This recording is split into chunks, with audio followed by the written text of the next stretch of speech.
교수님 부탁드립니다. 예, 반갑습니다. 예, 제가 시간이 조금 저래서 가능하면 좀 빠른 시일 안에 저걸 하겠습니다.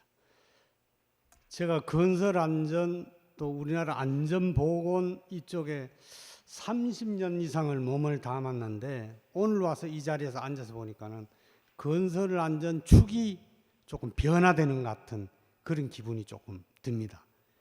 예, 그래서 오늘 조금 그런 걸 느꼈고요. 오늘 제가 이제 말씀드릴 거는 중대재해처벌법, 아마 작년까지도 국회에서까지도 그 기업살인법이란 기업이 살인했다고 하는 이쪽으로 저걸 말씀을 많이 드렸는데, 제가 오늘 혹시 여기에서는 지금 공무원도 계시고 공공기관도 계시고 민간기업도 계시고 언론사도 계시고 다 계십니다. 그런데 오늘 이 자리는 학회이기 때문에 학회답게 이 법에 대한 비판도 하고 가감히 앞으로 나아갈 방향도 조금 제시를 해보고, 이래서 제가 다른 데서도 몇 번 강의도 하고 기고도 하고 했습니다만, 혹시 또 궁금하신 거, 오늘 제가 시간상 적기 때문에 궁금하신 거 있으면 인터넷으로 또 보시게 되면은 제가 그 외국 제도 하고 또 비교표도 나와 있고 이런 게 있습니다. 지금 교재에 있는 거는 가능하면 오늘 제가 조금 저걸 하고, 또 이 배경에 대해서만 조금 제가 말씀을 드리면은, 이 대한민국의 법이란 거는 딱 두 가지 방향입니다. 하나는 의원들로 하는 의원 발의로 하는 의원 입법, 또 하나는 그 각 부처나 이런 데서 이제 밑에서 각종 토론이나 거쳐서 발의가 돼가 국회에서 통과되는 이 법이 있는데, 이 중대재해처벌에 관한 법률은 국회의원들이 의원 입법으로 의원이 발의해서 된 거기 때문에 아주 쉽게 이 통과가 된 겁니다. 그래서 제가 이 법에 대해서 조금 하면은 2017년도 사실은 4월 19일 날, 예, 학계나 이런 데 쪽에서 기업살인법이라는 이쪽으로 해가지고 벌써 아마 이 대두가 됐었습니다. 됐다가 이게 이제 뭐냐면은 그때 이거 공감을 못 받고 있다가 이제 또 작년에 국회의원들 의원입법 이제 발의가 바로 된 겁니다. 예, 그래 이제 보시면 되고요. 그래서 여당, 야당 전부 의원들이 다 저걸 한 겁니다. 하고, 이거는 왜 하멜이 이러네. 예, 여기에서 그 내용은 그 책이 있습니다만도, 이게 중대재해처벌에 관한 법의 핵심이 이겁니다. 외국의 지금 영국 제도를 본땄다고 하는 영국 기업가실치사법입니다.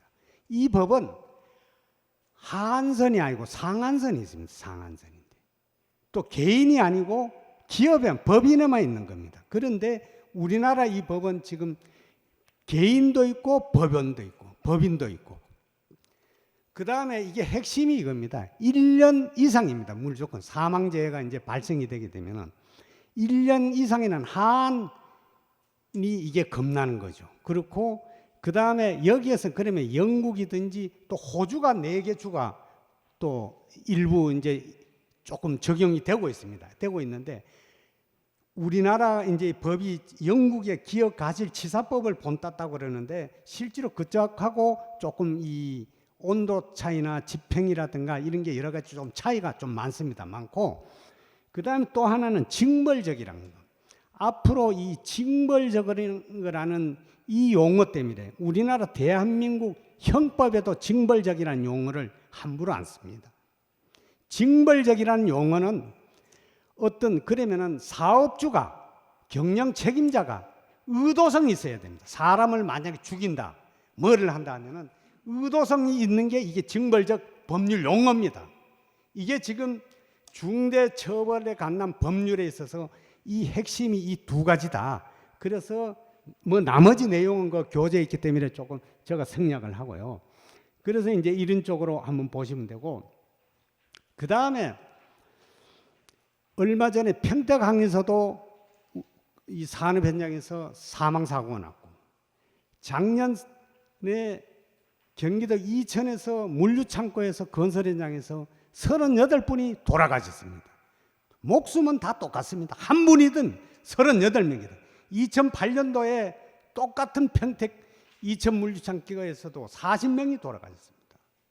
그런데 어떤 데서는 한 분이 저거 했는데 이렇게 사회적인 분위기라든가 공감대가 있는 거고, 작년에 이천 물류창고에서 38분이 돌아가셨는데 과연 대한민국의 어느 누구가 책임을 졌겠냐? 책임. 예? 그래서 제가 조금 너무 이 비판적으로 말씀을 드릴지 몰라도 이게 대한민국의 지금 안전의 현실이 이래되다 보니까는 뭐냐면은 어떤 문제냐면은 한번 보십시오. 산업 현장의 사망재해, 이 정부가 태생될 때 자살, 교통사고, 사망재해, 산업 현장 사망재해 절반 줄이겠다 그랬어요. 그런데 작년 12월까지 금년 3월에 대한민국 산업재해 통계는 발표가 됩니다. 공식적으로. 거기에서 사망재해가 늘었습니다. 사망재해. 절반이 아니고요. 그래서 우리가 본질적으로 이제 제가 한 10여 년 전에 시스템 비계를 제가 직접 발의하고 저거 하고 했다가 국회에 가서도 엄청나게 혼이 났습니다. 그때 대한민국 국고 20억을 불쏘시개 한다고 했었습니다. 이 시스템 비계. 그때 제가 감사까지도 제가 받은 사람인데,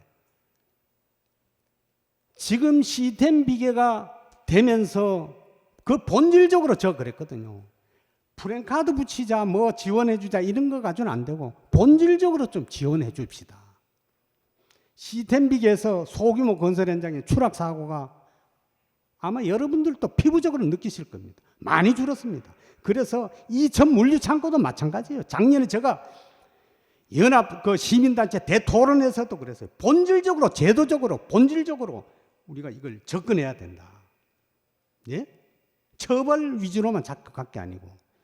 그래서 이런 그래서 지금까지도 결국은 사망재해가 산업 현장에서 늘어나고 별로 절반이 아니고, 또 공공기관은 지금 사망재해 60%까지 감소하겠다는 게 또 기본 정부의 방침입니다. 예. 그렇고, 그래서 이제 이런 쪽은 저거고, 제가 교재에 있는 거는 그냥 넘어갑니다만도 언론에 비친 일부만 제가 하나 했는데, 여기서 한번 보십시오. 여기에서 보시게 되면은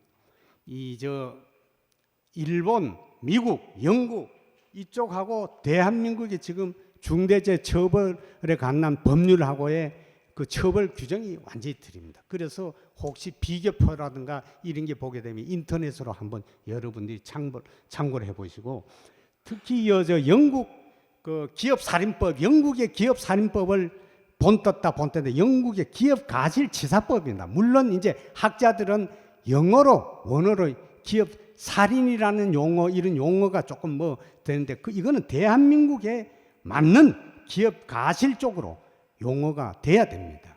그래 됐을 때 거기에 따른 영국은 징벌적이라는 이런 배상이 없습니다. 앞으로 제가 왜 이 징벌적이라는 용어가 자꾸 많이 두려움을 갖고 저걸 하느냐 하면, 앞으로 사망재해뿐만이 아니고 일반 재해도 산업 현장에 나섰을 때 이 징벌적 5배에 따르는 징벌적, 지금 이제 산업재해 보상법에 따라서 보상을 해줍니다만도 그 외적인 거, 이쪽으로 가령 이제 징벌적으로 동일한 사고가 연속해서 발생됐을 때 또 징벌적이라는 이게 이제 법원이라든가 검찰에 대한 기소권자에서 또 얘기가 나올 수가 있거든요. 그래서 그런 쪽. 그 다음에 시사점으로 봐가지고는 제가 시간이 조금 절해서 그런데 교재에 있습니다만 또 법률 자체 저거다, 또 경영층 저는 이제 근로자라는 용어를 씁니다만도 요즘 최근에 노동자라는 용어를 또 많이 쓰고 있습니다만도 사실 이 근로자라는 용어를 우리나라가 한 50년을 계속 썼고 했기 때문에 이게 과연 어떤 저건지 모르지만도 지금 현재는 노동자 용어를 조금 씁니다만도 그런 쪽으로 저걸 한번 보시면 되고요. 예. 그 다음에 뭐 나머지는 저걸 하고 단지 영국 자꾸 제도를 하는데 영국은요 기업 가치치사법이 아니고 건설 산업 건설 안전 쪽에서 CDM이라는 발주자에 대한 이쪽 설계에 대한 근본적인 여기에서 이제 접근이 됐다고 보시면 됩니다. 예, 그래 보시면 좋고요. 그 다음에 이 저 향후 해결 과제에서 이제 여러 가지 이런 적이 있는데 하위 법령에서 이제 앞으로 산업안전보건법도 있고 또 타 부처에서 우리가 안전 쪽으로는 지금까지 산업안전보건법의 근로자의 이 인명 존중 사람에 대한 이쪽에 저거 모든 집약이 되고 있습니다만도 앞으로 그런 쪽하고의 이 충돌 문제 여러 가지 적은데 지금 이 중대재해 처벌에 관한 법률은 특별법이기 때문에 산업안전보건법 기존 법을 우선시하는 아마 먼저 특별법이기 때문에 아마 그래 되는 걸로 보면 될 것 같고요. 그 다음에 여기에서 이제 기업이든지 이런 데서 왜냐하면은 기업 측에서는 사업자 쪽에서는 너무 가하다. 또 근로자 노동자 이런 단체에서는 또 이게 처벌 좀 약하다. 그거는 지금 여기에서도 이 법 자체에 조금 정한 게 50인 미만 사실 우리 건설 안전 쪽에 있어서 50인 미만 사업장에서 사고가 많이 납니다. 예. 10여 년 전만 하더라도 또 몇 년 전만 하더라도 50인 미만 사업장 우리 건설에 있어서 이 근로자 수를 환산하게 되면은 한 2, 30억 규모가 50인 미만으로 될 겁니다. 이래 되는데 그런 현장 존에서 사고가 많이 나기 때문에 그쪽에서 이 대응이라든가 이 법은 적용이 안 되죠. 예. 지금 그러한 어떤 저것들. 그래서 이 권한과 책임을 이제 조금 저거 하자 하는 거고 주체별 저건데 정부, 사업주 이래 했는데 제가 여기서 이 보게 되면은 특히 정책 하시는 분, 정부 이런 차원에서는 하위 법령 앞으로 시행령, 시행규칙 여러 가지 이런 게 있습니다. 모법의 틀을 안 벗어나는 범위 내에서 최대한 현장에서 이 작동하고 실현 가능한 쪽으로 조금 해줬으면 하는 이런 바람이 되는 것 같고요. 그 다음에 50인 미만 사업장에 대한 이 사고에 대한 방안 이거에 대해서도 조금 우리가 3년 유예 기간이 있다. 또 5인 미만은 아예 그조차도 없습니다. 그래 됐을 때 거기에 따르는 것들. 그 다음에 이 기업 차원에서는 뭐 요즘 많이 저 고민도 하고 준비를 많이 할 겁니다. 하고 있고 또 특히 발주기관에서도 어떻게 우리가 대응을 할 건지 하는 이런 시스템적인 거 이런 쪽에 많이 할 것 같고요. 그 다음에 제일 핵심은 이겁니다. 네, 우리가 안전은 노든 사든 정부든 이게 공동의 책임이 있어야 돼요. 예, 책임감 또 협력이 있어야 됩니다. 이래 되기 때문에 그런 차원에서 저거고 항상 우리가 이제는 이 권한만 부르짖을 게 아니고 책임도 거기에 따르는 걸 조금 가져야 된다. 우리 세월호 발생됐을 때 얼마나 많은 책임 정치권에서도 저랬습니까? 우리 산업 현장에서도 사망재해나 또 이런 큰 사고에 대해서는 가감한 기업만 어떤 저거보다도 거기에 상응하는 거기에 참여하는 모든 이들의 그 책임이 같이 따라야 되는 거 아닌가 하는 그런 차원에서 제가 말씀을 드리고 이제는 중대재해처벌법은 우리 공동의 노력과 이 저게 돼야 된다. 항상 우리 그 건설 산업은 아까 저 원장님께서도 말씀하셨지만 5개 산업이고 미국 같은 경우에는 우리나라가 10개 업종이지만도 미국도 그중에 저거 위험성 평가도 마찬가지입니다. 건설업은 툴 자체가 별도로 가야 됩니다. 별도로. 예. 이렇기 때문에 그걸 뭐 같이 제조업이든 조선업이든 뭐 화공업이든 같이 이래 가면 안 되거든요. 그래서 건설산업에 맞는 그런 쪽으로 조금 하고 무한 책임과 이 부담이 좀 갈 거다. 그래서 우리 다 함께 산업 현장, 산업재해 예방 차원에서 노력하고 감사하고 혹시 제가 지금 워낙 이 급하게 시간이 한 20분도 안 되게 이래 하다 보니까 좀 급하게 그랬습니다. 나머지는 인터넷이나 이런 쪽에 보면 대비표도 있고 이런 게 있으니까 참고로 하시고, 아무튼 우리가 그 산업 현장에 이 근로자는 한 명이든 10명이든 다 목숨은 중요합니다. 다친 것도 마찬가지고.